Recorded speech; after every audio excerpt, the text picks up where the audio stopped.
how did you get introduced into weight training? Yeah, I mean, we can go all the way back to... So, start there. That's all the way back. Yeah. Cool.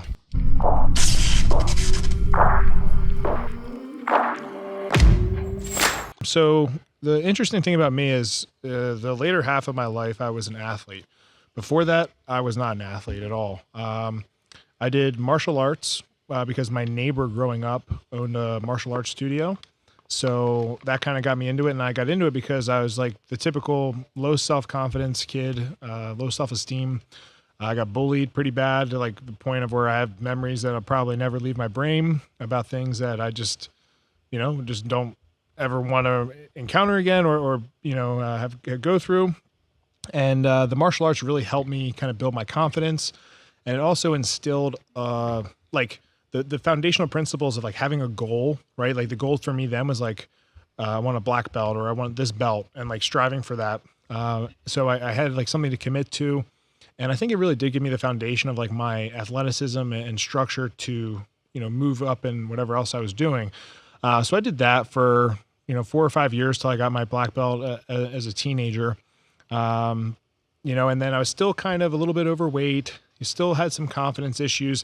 I was always the guy who was like friends with the chicks, but then the girls would always tell me the guys that they liked. And I was kind of like, well, that's not where I thought this narrative was going. Like, I thought you liked me. And then it turned into them telling me about other guys that they liked. And I was like, I don't want to be that guy anymore. Like, I want to be the guy that the girls like. I want a girlfriend.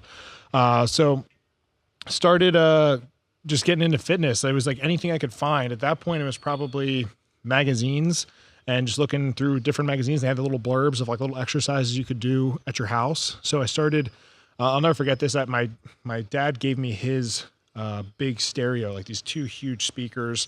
And it was like you could put probably like 6 or 8 CDs in there in rotation. And I had like the original Rocky IV soundtrack. I had a Top Gun soundtrack. My dad liked all these movies. Oh, yeah. So I had like all these CDs with like the soundtracks on there. And then some other CDs that I had that I liked, but I always remember them so much because the emotional attachment to what I was doing. But I'd close the door and I would do push-ups, sit-ups, squats. I would try to do pull-ups. I couldn't, but I just remember like just trying every time to get better at pull-ups. But I would just repeat this. And I've told this story before on podcasts, and it's true, is I didn't like want people to know what I was doing for whatever reason. Like it was kind of like my secret kind of like, I don't know, operation or whatever, transformation you want to call it. So I'd just be like, hey, mom, hey, dad, what's up? Go in my room, slam the door, start getting sweaty, get after it. I come out like huffing and puffing. My parents had no idea what the hell was going on. They were, God only knows probably what they were thinking. But what I would do actually is I would do 100. I start off with 100 sit-ups in the shower every day.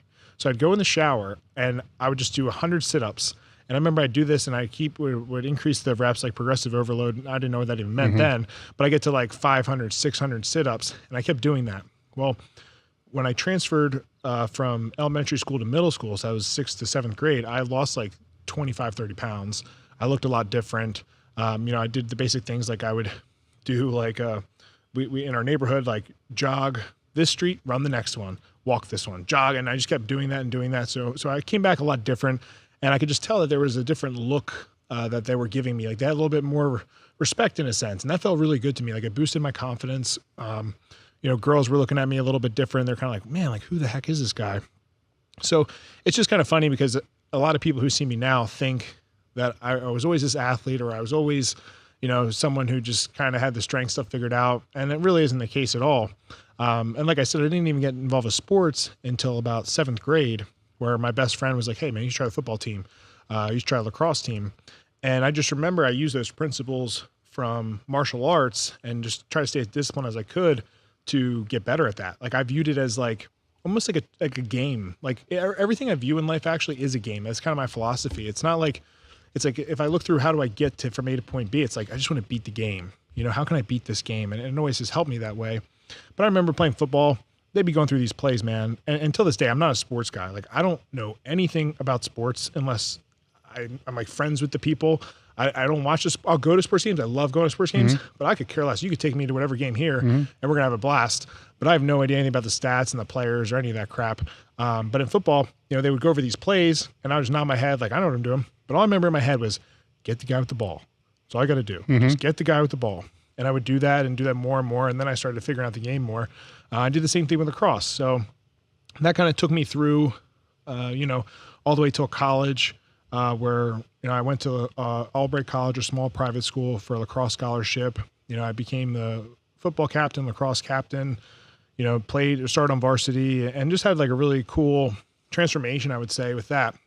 But when it comes to the gym, I'm one of those guys, people can think whatever they want. Like, the gym was always my therapy. And, unfortunately I went through, and this is my story. Everyone else has different stories. But for me, for my story, it wasn't a great upbringing and a great childhood. There was a lot of things going on at home that I had. And I didn't really know how to handle these situations, and for me, going to the gym was like the best thing in the world. It helped me with my mental health. It made me feel like I mattered, like I was alive, like I had just something to strive for and get after. So I would be that kid who would go to practice, and I would find a ride, or I'd ask somebody to give me a ride, or when I could drive, I'd take my mom's minivan. I'd drive to the gym after we were done practice and weight training, and I'd train for like 2 or 3 hours. And it was kind of cool because we were talking about earlier, like that high school mentality. And man, like I just resonated so much with that, because I remember, like, obviously I wish I could go back and know the principles that I did, but I didn't. And it was just the fact that I was in the gym, I was training, I was getting after it. And that's like what got me hooked, till this day. Like it's always been, just like my escape, my drug, essentially, my therapy, all at the same time. And so I got hooked on the strength training. And that always became a part of who I was. Like, I always found a time and a place to get involved with the gym or to train. And then, I went to college. College thing ended up not being for me, which was a weird identity crisis thing where I didn't know exactly where I wanted to go with my life. So I came home. I was still going to college, but I came to a local community college where I was still working. I was originally criminal psychology. Then I switched to exercise science. So I'm basically about a year away from 2 degrees, crazy enough. Didn't finish though. And then got a gym got a job at a small local private gym of a family friend. Started doing personal training, all that kind of stuff. And, there's a lot more in there, but I don't know if you have any questions, I can answer them. But it's kind of been just a crazy journey, starting from where I was to where I am today and how everything evolved.